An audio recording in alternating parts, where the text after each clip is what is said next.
Yes, in the back. If you're doing it involuntary, is that how we address it, as someone takes a position to go to another school site, right? And it was indicated that we get $1,000.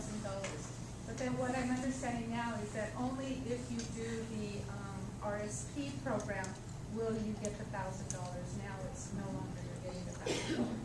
She's asking concerning the voluntary transfer program, if you receive the $1,000 if you do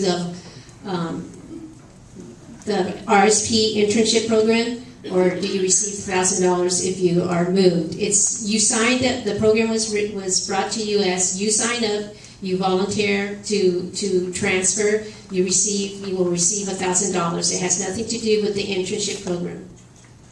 So if you signed up and you said, yes, I'm willing to transfer, then you will be receiving that $1,000 by June 1st.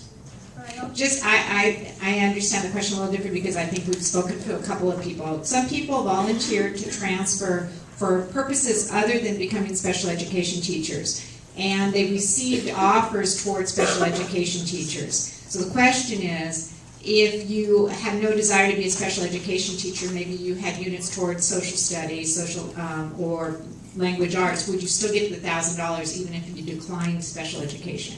And it's our understanding is yes, because when you were signing that document, you were saying, I am going to be a space teacher, a social studies teacher, and so you can decline the offer towards special education and still be eligible. And is that still indicating that I've already done my work to turn in the paperwork to human resource? Because you said something about make sure you turn in your paperwork if you've done the everything concerning the volunteer transfer incentive that a teacher had to do at this point has probably been done. If there are special situations that we need to deal with case by case, we'd certainly be happy to facilitate that. One more question regarding other staff were asking. If they did do a voluntary transfer and they're sent to another school, are they given a choice, or is it where that school is going to need to? Is that how that works? The question is on the transfer, will they be given a choice to go to where they would like to interview, or will they just be placed, correct? Yes. Is that your question? There will be a process. Those who volunteered for this program will be shown where the openings are. They will be able to decide where they would like to go interview, and they will interview at those school sites. So it will be a collaboration between the member and the principal. Gloria?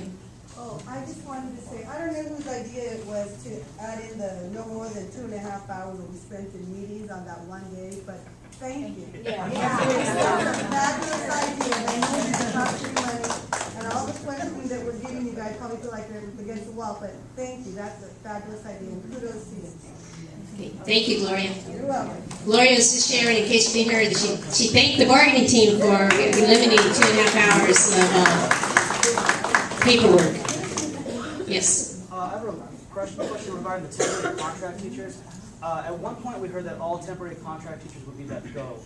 But we were also told it might be just multiple subject. My question is, are all temporary contract teachers let go? The question is concerning the temporary contract teachers, and at the end of June, the temporary contract teachers, their contract is ended. It's our goal to bring them back, hopefully sometime during the summer, when we see what additional monies are being received to MUSD through the state or the feds. The reason I ask is because there are several single subject teachers that are wondering if they're going to be involuntarily transferred to a position that might not be rehired by a temporary contract teacher. I'll let Kathy answer this one. Thank you. 100% of the temporary contract teachers have been released, but the hard to staff positions very possibly will be picked up by temporary contract teachers at some point. There may be, again, involuntary transfers, and there may be voluntary transfers. So there's several people who have indicated from the intermediate schools that they are interested in high school positions. So again, and I'm looking at Dolores, a lot of it's going to have to do with retirements and where the retirements are and how that mosaic gets filled in. Yes? What happens if they don't meet the 47, is it back to the drawing board or what? I mean, we're not there yet, we're like the rumbling of that we're gonna get it, but I mean, what happens if we don't? Well, the question is about the retirements and if we don't meet our quota of 47. We're pretty confident that we will meet 47, so I'm really not looking at what's not going to happen, because we know there's 10 people out there that are just waiting, and when they see they're going to make more money in retirement, then if they continue to work, they'll be jumping onto the retirement bandwagon also. So, yes. With the increase of people retiring, would that still make the people who signed the involuntary or the voluntary transfer, would they still be moved?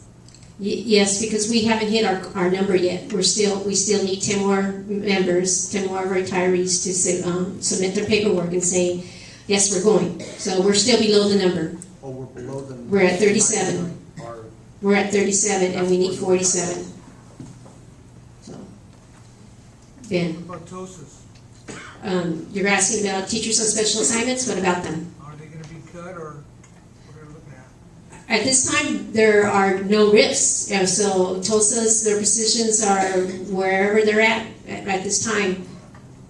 Yes. Diana, at my school site, some teachers are asking, since we didn't have any RIFs, and they're projecting this budget cut day, 7 of them.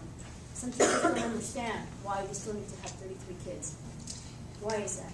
Because the question is, why do we still need to have 33 kids in the K-3 settings? Is that what you're asking?